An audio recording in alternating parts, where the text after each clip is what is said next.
Hey everybody, I'm Tom Vasel, and welcome to Look Back. Look Back is a show that we do here on the Dice Tower, where I take a look at reviews that I did 1, 5, 10, and 20 years ago, and I tell you what I think about them now, if I think about them at all. So let's go back 20 years ago this week, and I took a look at Reiner Knizia's Amazing Flea Circus. Terrible name. I mean, Amazing Flea Circus would have been fine. But it's just a simple little card game that I did not enjoy much at all. 5 out of 10. The next is Cannibal Pygmies in the Jungle of Doom.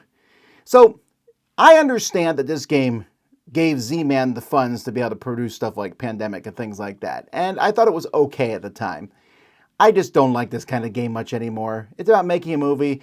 You're just playing cards. It's kind of a take-that style game. I know it's popular. I know it's being reprinted. But this one has turned into a 5 out of 10 for me. Mutiny. Now here's one that I thought I would love. It was a small game in the Silver Lion Games from Fantasy Flight, trying to outguess each other. From Kevin Wilson, an unknown designer at the time to me. And I just thought it was okay at best. Although I would love to see a redone version of this. I still have a soft spot for those Silver Lion games. 6 out of 10. Vanish Planet from Vanish Planet Games. This one I gave a 7. I drop it to a 6 now, but I'll tell you what, this was on the forefront. Now, we're talking 20 years ago. There was almost no cooperative games. This is one of the early ones. It doesn't hold up well. At the time, I was pretty enamored because, hey, cooperative, and there's so few of them. Like I said, it doesn't hold up as well under scrutiny, but still got to give it props for being one of the first. Warcraft, the board game, another Kevin Wilson thing.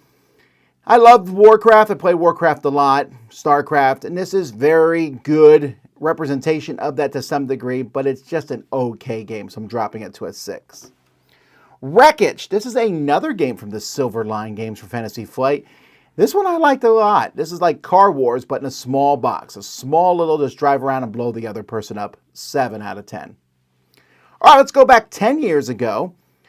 We have Relic Expedition. This is an okay game from Foxtrot Games about exploring. It's Randy Hoyt's design. He's actually known for developing a lot of different games nowadays. So, yeah, this was okay. Archon from Artipia, a Euro-style game. Again, okay, 6 out of 10.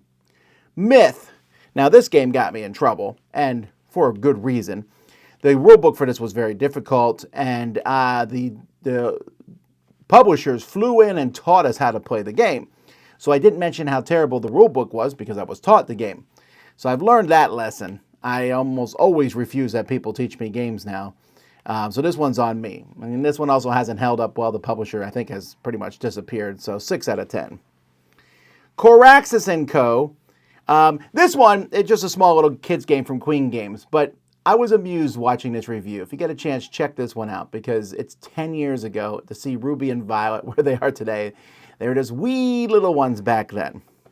Gravwell, Escape from the Ninth Dimension. It's a cool little racing game where you're kind of using gravity and elements to bounce back and bounce off other ships or other people to sling yourself forward. It's a really neat concept. 7 out of 10. Ogre. The first of the big giant Kickstarter boxes. The first game to take a small game that came in a plastic bag and make it a giant game. We thought it was a one-shot thing. It's not. But still, it's a pretty neat game. One ogre versus others. And it was neat how they put everything in this box, and the punch-out stuff I thought worked better than miniatures. 7 out of 10. King of Tokyo Halloween. I hate this theming of this expansion so much. Giant monsters are putting on outfits? Wait, what? But it's a decent expansion for King of Tokyo. 7.5. Dungeon Guilds, a little card game from Moadius Game Design. It was actually reprinted because it is a pretty solid little game about trying to outguess other people. I enjoy it. 8 out of 10. Vabank. Such a good game. Love Vabank. Just played it several times in the past month. 8.5. Great little game about bluffing other people.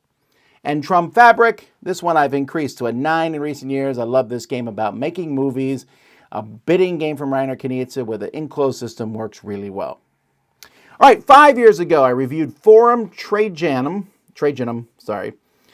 from Stefan Feld. Almost good. There's a lot of stuff going on. It's kind of a typical Feld. I thought it was almost good, 6.5. Ringo, a small little two-player abstract game, 7 out of 10. Gugong, a game about giving gifts to other people. This one I think has stood the test of time. A lot of Euro games come and go, but I think this one has stood out, 7.5. Arboretum, a game about trees, about placing trees in front of you, and it's mean and thinky and tough. It does not match how it looks, 8 out of 10. And Tiny Towns, this bingo-esque game. This is another one that has stood the test of time, still being popular. Has had several expansions. Some are fine, some are better than others, but I don't think you need any of them, although they offer more ideas. But this one's a good one, 8.5. Last year, I took a look at Disney's Space Mountain. This was not a great look for Funko, I think, or for Prospero or whoever made this game. It's not that great, 5.5. Ottawa. This is a game from Uwe Rosenberg, and it's a good game. I gave it a 7. My only concern is I don't want to keep going back and playing it. I feel like I've explored much of the game, and I still feel that way a year later. Azul, Master Chocolatier.